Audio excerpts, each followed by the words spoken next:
Good morning, everybody. This is our astrology weather forecast for the 6th of April, 2025. We have fabulous aspects at play today. A little bit of confusion. So, Moon is in Leo, which is a nice influence. We are more concerned with dancing and romancing and feeling fun, enjoying ourselves.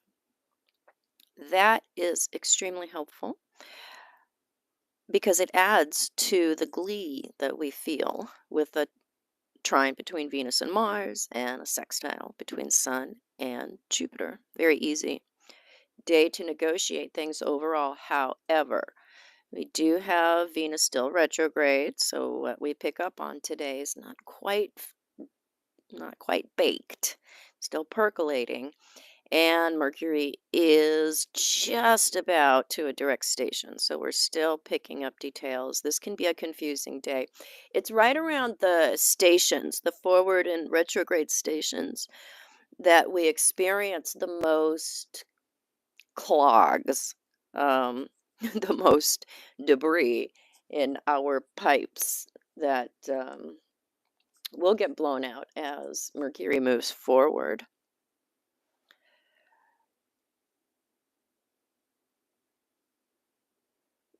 I don't know, Lana. I looked for you. And I thought that you weren't able to make it. I was waiting for you to come in. Um, I'll send you a different link that will never expire. Yeah, we just had a miscommunication. We just didn't hook up with each other. I'll make sure that you get in there. I'll send you a different link that you'll never have to get a new one. Hey, ER. So there's a little bit of clarity coming in. And overall, it is an easier, more simple, less complex day than what we're used to. So, what we're gathering near this direct station, it helps us to move forward with better information, more information, clues, bits and pieces that as the days and weeks go by and Mercury goes fully direct and gets out of its shadow zone, we're able to finish up or complete a new spiral in life, finish up something, bring something to a close.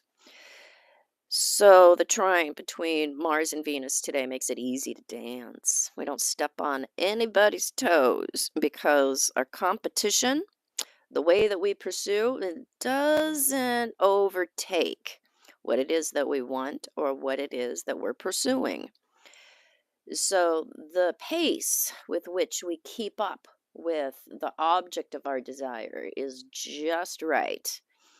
So there isn't a loss and there isn't a gain that's at the object of our desires expense. So there aren't consequences to how we pursue and attain what we want. There's only the good stuff.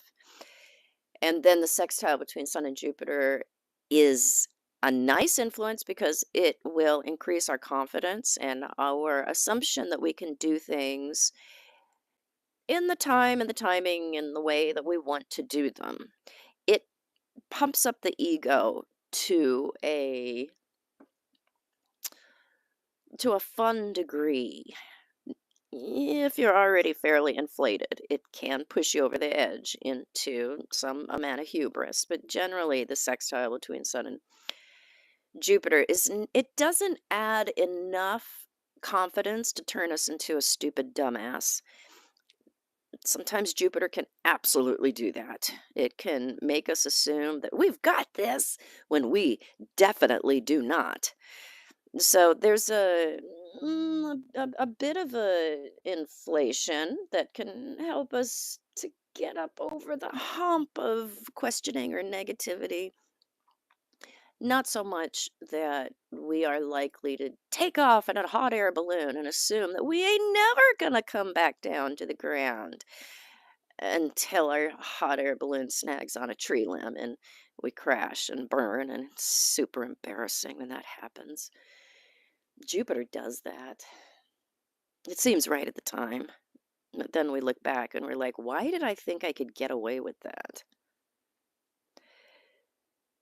So, yeah, the Jupiterian cliff.